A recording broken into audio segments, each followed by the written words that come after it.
চাঁপাইনবাবগঞ্জের বাজারে গোপালভোগ, লক্ষণভোগ এবং হিমসাগর আমের সরবরাহ বাড়লেও ক্রেতা সমাগম কম। আলোচনাতে আমাদের সঙ্গে যুক্ত হচ্ছেন সহকর্মী মাহমুদুল হাসান তুষার। তুষার, আপনাকে দেখতে পাচ্ছি একটি বাজারে আছেন, পেছনে আম বিক্রির কার্যক্রম চলছে। আজকে যে 1 জুন, এই ম্যাঙ্গো ক্যালেন্ডার অনুযায়ী আজকে ল্যাংড়া আম নামার কথা, এবং একই সঙ্গে জানাবেন এই বাজারে যে আমগুলো পাওয়া যাচ্ছে এখন এগুলোর দাম কেমন?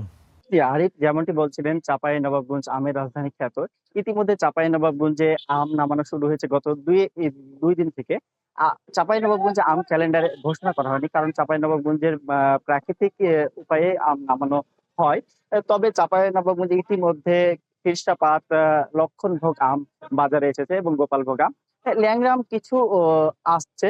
আমরা আম আড়তদার এবং বাজারে আম চাষীদের সাথে কথা বলছিলাম। তিনারা বলছিলেন যে বাজারে এখন গোপালভোগ আম এবং ল্যাংড়া আম ১৫০০ থেকে ২,০০০ টাকা দরে প্রতি মণ আম পাওয়া যাচ্ছে।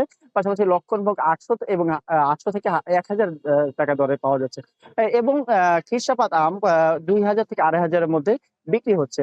আমরা আম চাষীদের সাথে কথা বলছিলাম, তিনারা বলছিলেন যে এবার বাজারে যদি এই দাম ধারাবাহিকতা থাকে, তাহলে পরে তারা আম চাষীরা লাভবান হবে। এবং আমরা কৃষি কর্মকর্তার কাছে তিনার সাথে কথা বলছিলাম। তিনি জানাচ্ছিলেন যে এবার চাঁপাইনবাবগঞ্জে যে প্রাকৃতিক কোনো দুর্যোগ না হয়, এবার বাজারে আমের যে আকার, আমের যে ফলন সেটি ভালো রয়েছে। আশা করা যায় চাঁপাইনবাবগঞ্জে, তিনি বলছিলেন যে আমের লক্ষ্যমাত্রা ছাড়িয়ে যাবে। এমনটি আমাদেরকে জানাচ্ছিলেন। আমরা আড়তদারদের সাথে কথা বলছিলাম। তিনারা বলছেন যে তারা আম পর্যাপ্ত পরিমাণ আম সংগ্রহ করছে এবং বাজারজাত করছেন। অ্যা আস্তে, আস্তে বাজার এখনো সীমিত আকারে রয়েছে।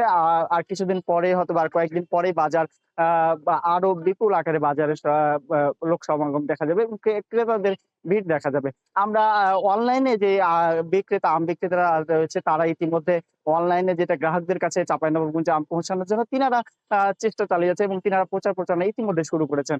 এক কথায় চাঁপাইনবাবগঞ্জের যে মিষ্টি আম, সেটি গ্রাহকদের কাছে পৌঁছানোর জন্য ইতিমধ্যে বাজারে যেই বাংলাদেশের বিভিন্ন প্রান্ত থেকে ইতিমধ্যে আ আম যারা ব্যবসায়ী রয়েছে, তারা চাঁপাইনবাবগঞ্জে ইতিমধ্যে অবস্থান করছে এবং তারা আম সংগ্রহ করছেন। আমরা বাগানগুলোতে ঘুরেছি। বাগানগুলোতে বিভিন্ন ধরনের মানুষ, তারা সেখানে আম সংগ্রহের জন্য তারা যাচ্ছে এবং বাগানগুলোকে দেখছে এবং বাগান থেকে আম সংগ্রহ করে বাজারে নিয়ে আসছে। আরিফ, এই ছিল চাঁপাইনবাবগঞ্জ থেকে সবশেষ তথ্য। ধন্যবাদ তুষার।